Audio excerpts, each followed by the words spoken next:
Jesse. Are you a nationalist? I'm a Christian nationalist. Do you No, I'm not a white supremacist nationalist. Do you believe in climate change? No, I don't. I mean, I believe that there's clearly some medical, scientific proof, but I don't think it's the number one threat in the world as Joe Biden. There are way more greater threats in America. Has anyone ever told you Hoppo beat me?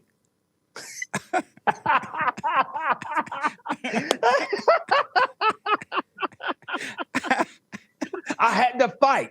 I had to fight my whole life. I say this all the time, brother. You listen, you ain't black unless you've seen The Color Purple, right? So you need to watch The Color Purple. I had to fight all my life. I had to fight my brother. I had to fight my husband. No. A girl ain't safe in a man's household no more. Do you have a plan to run for president? No, I don't have that aspiration at this moment, but you never know what the Lord has in store. Right now, I'm only just serving in the capacity that I'm given. And right now is to make sure that Donald Trump is the 47th president of the United States. Is it okay for a black man to love the Confederate flag?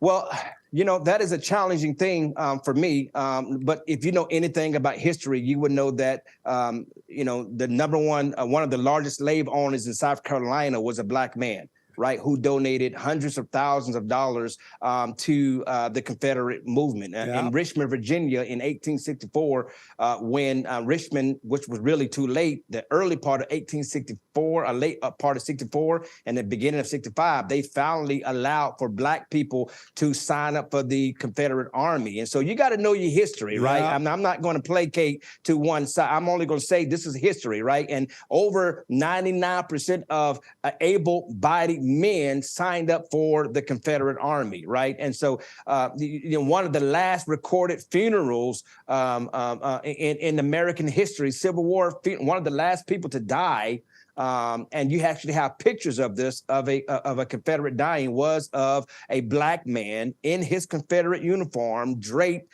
with the Confederate flag. Now, let me say this as a caveat to that, because just like the Nazi flag, right, the same Confederate flag was used by the KKK to hang a lot of black people, right? People like Emmett Till and those, they used that flag to intimidate black people, especially during the Reconstruction period. So the original usage of the Confederate flag was a battle flag. It wasn't the Confederate flag, but the battle flag that we infamously know, the cross.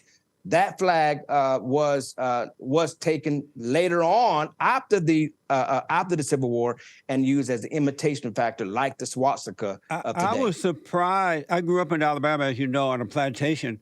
And I was surprised when the blacks started to, and I know why they did it, but now when they started to dislike the Confederate flag, because when I was growing up and we would see the Confederate flag, it just meant like it's an honor. It was an appreciation for the South. It was an appreciation for the war. It wasn't a negative. And it only changed once the so-called civil rights movement started, and they started to brainwash the black people, make them believe lies over truth. And that's when that thing started to change. But I got to move on here. I can stay there all day long, Brother Jesse. I know. I'm going to have you back. Do we need more white babies? Do we need more white babies? Yes.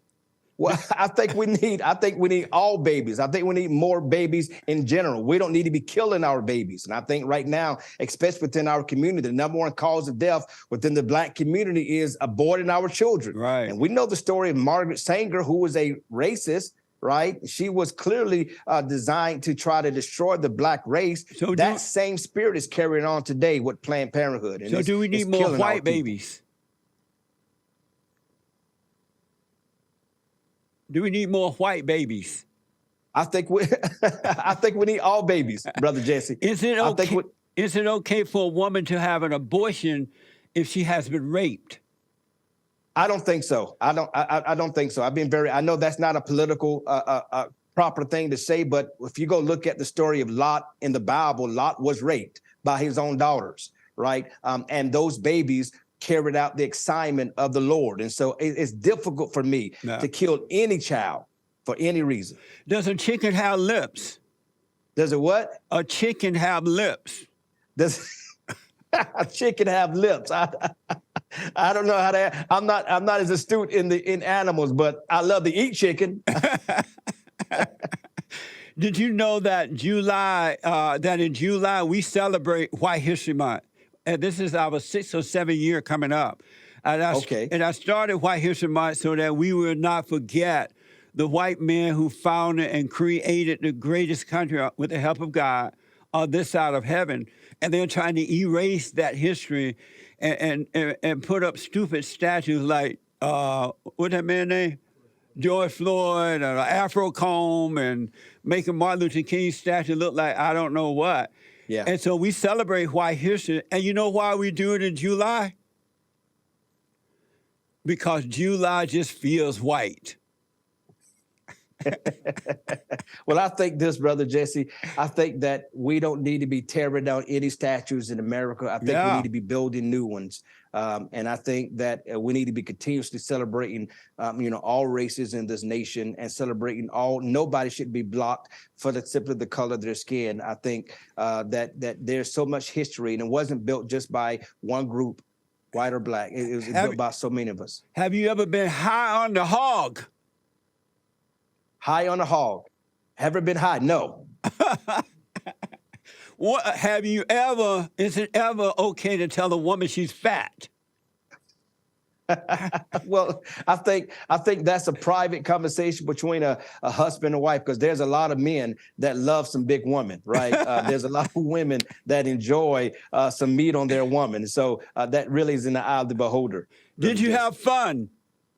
I love this interview. This is an honor.